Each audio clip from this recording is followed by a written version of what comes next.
In the grand tapestry of history, some threads burn brighter than others, woven with faith. They tell a story of fabulous wealth born from a vow of poverty and a legacy of honor that ends. This is the story of an order that rose from nothing to command the destiny of Christendom, only to be uttered. This is the echo of the poor fellow soldiers of Christ and of the Temple of Solomon, the Knights Templar. Our story begins not in the gilded halls of Europe, but on the dusty, blood-soaked roads of the 12th century Holy Land. The First Crusade had succeeded in capturing Jerusalem, but the victory was a fragile one. For the thousands of Christian pilgrims who braved the perilous journey to see the holy sites, the greatest danger was not on the battlefield, but on the bandit-infested roads leading from the coast to the holy city. They were robbed, enslaved, and slaughtered with impunity. In this crucible of chaos and faith, in the year 1119, a French knight named Jacques de Molay, they presented themselves to King Baldwin II of Jerusalem, not as conquerors, but as guardians. Their mission was simple, humble, and seemingly impossible: to form a monastic order dedicated. They would be a fusion of two of the most powerful forces of the medieval world, the monk and the knight. King Baldwin, desperate for any measure of stability, granted them a headquarters in a wing of the Al-Aqsa Mosque on the Temple Mount, a site believed to be the ruins of the original Temple of Solomon. From this sacred location, they took their name, the Templars. For the first decade, their existence was a testament to their vow of poverty.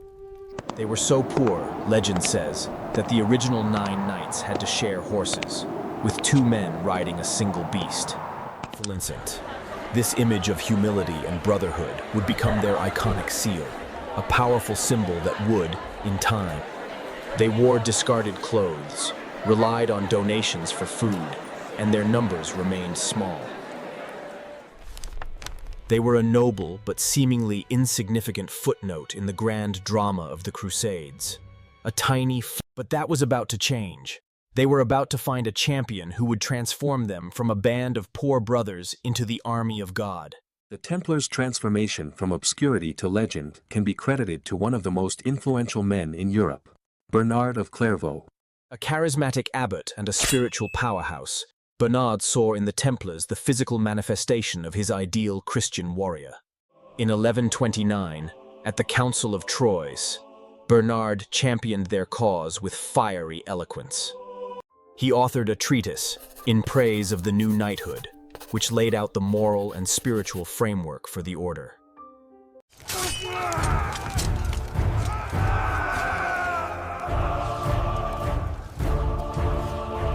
This was a theological masterstroke. It gave the Templars a divine mandate, elevating them above the secular knights of Europe. Soon after, the Pope issued a papal bull, Omnidatum Optimum, which placed the Templars under the direct protection and authority of the papacy alone. They were exempt from local laws, they paid no taxes, and no king or bishop could command them. They answered only to the Pope. This unprecedented autonomy, combined with Bernard's powerful endorsement, opened the floodgates. Sons of noble families flocked to join their ranks, eager to earn salvation with a sword in hand. The Templars became an institution.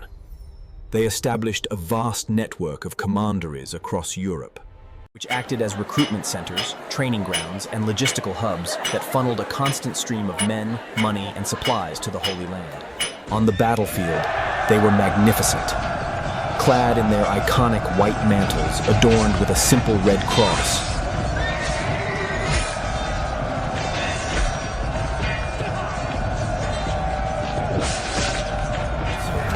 They were the shock troops of the Crusader armies, bound by oaths of absolute obedience.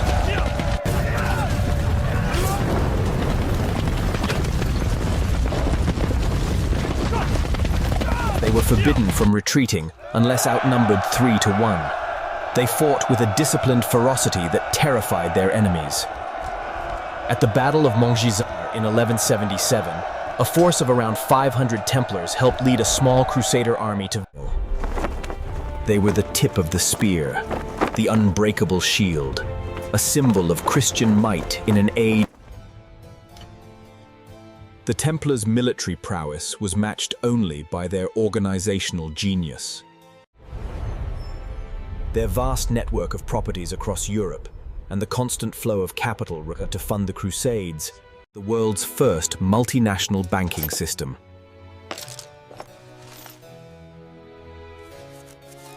The world's first multinational banking system.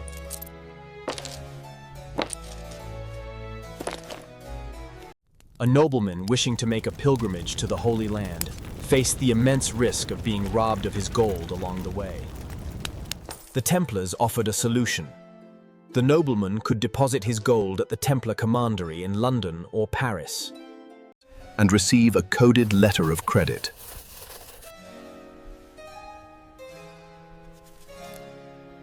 Upon arriving in Jerusalem, he could present that letter at the Templar headquarters and withdraw his funds in the local currency. They had, in effect, invented the traveler's check. This system was built on the one currency the Templars possessed in abundance: trust. They were seen as incorruptible. Their network was secure, and their reach was unparalleled. Soon they were not just transferring funds for pilgrims, but managing the finances of Europe's most powerful figures. The Paris Temple became the center of European finance, a fortress bank that held the wealth of nations. They managed estates, collected taxes, and provided loans. Their fleet of ships dominated Mediterranean trade. They owned vast tracts of land, farms, vineyards, mills, and even the entire island of Cyprus for a time. The paradox was staggering. The poor fellow soldiers of Christ had become the wealthiest and most powerful corporation in the world. Their iconic seal, two knights on a single horse, once a symbol of their poverty, now seemed a distant, almost ironic memory.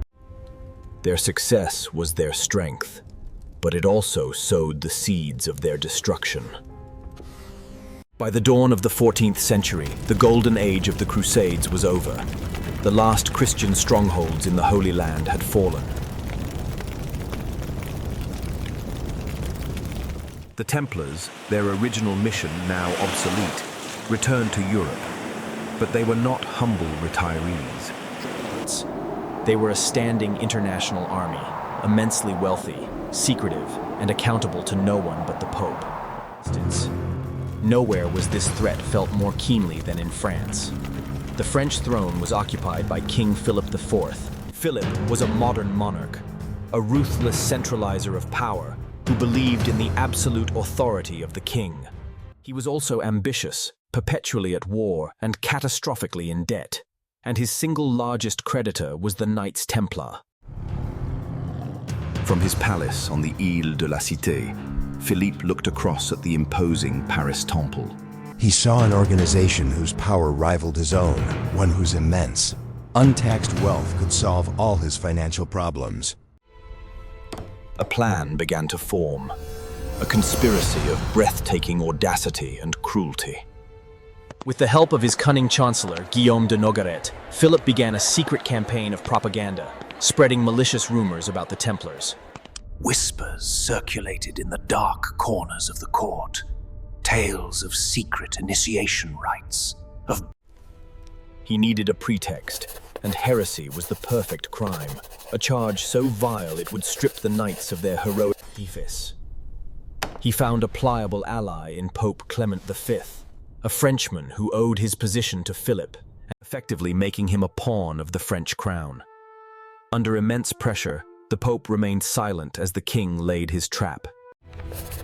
The order was given in secret, dispatched to every corner of the kingdom.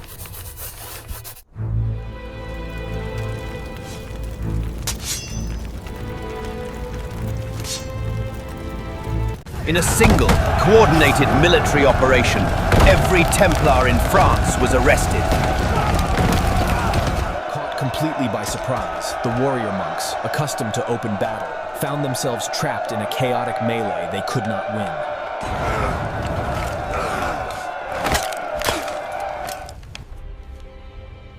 The charges leveled against the Templars were as shocking as they were baseless.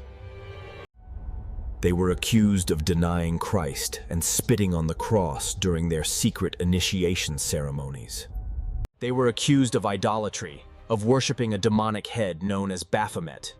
They were accused of institutionalized sodomy. Gladly mine. These charges were designed to horrify the public and justify the king's actions. To obtain the proof he needed, Under brutal, systematic torture, the will of even the most hardened warriors was broken. Christmas. They were stretched on the rack, their feet were roasted over fires, and they endured unimaginable agonies. Still census. The news sent shockwaves through Christendom. The confessions, extracted through pain and fear, were Pope Clement, despite his reservations, was forced to act. In 1312, he formally dissolved the order. But the story was not over. In March 1314, To hear their sentence of perpetual imprisonment. But at that moment, something within the old Grand Master snapped. He had been promised mercy for his confession, but now faced a life in chains. He found his courage one last time. In a loud, clear voice that stunned the crowd, he recanted his confession. He declared that his confession had been coerced by the agony of torture, and that he was ready to die for the truth. King Philippe was enraged. There would be no more trials. They were bound to the stake, and the pyre was lit.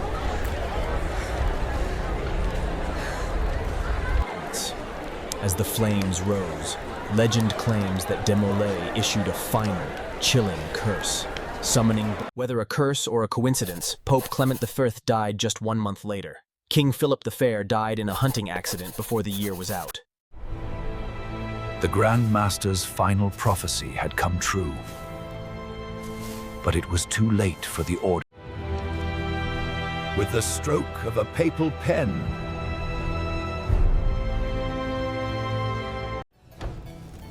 King Philip seized their vast assets in France, though he found far less liquid wealth than he had hoped.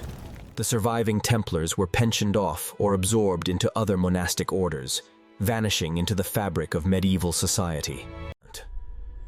But an organization so powerful, so secretive, and so dramatically destroyed does not simply disappear. In the centuries that followed, the story of the Templars grew far beyond the historical facts. They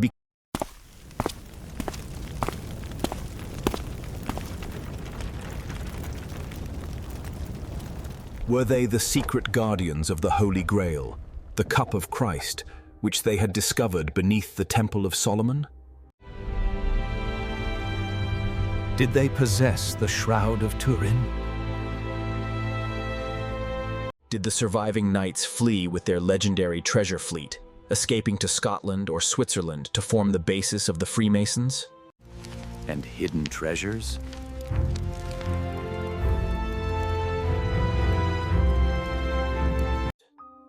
These myths, though unsupported by mainstream historical evidence, speak to a deeper truth. The Templars captured the human imagination. They represent a powerful archetype, the noble warrior betrayed. Their story is a cautionary tale about the intersection of power, faith, and finance. We may never uncover all their secrets or find their lost treasure, but their story continues to resonate.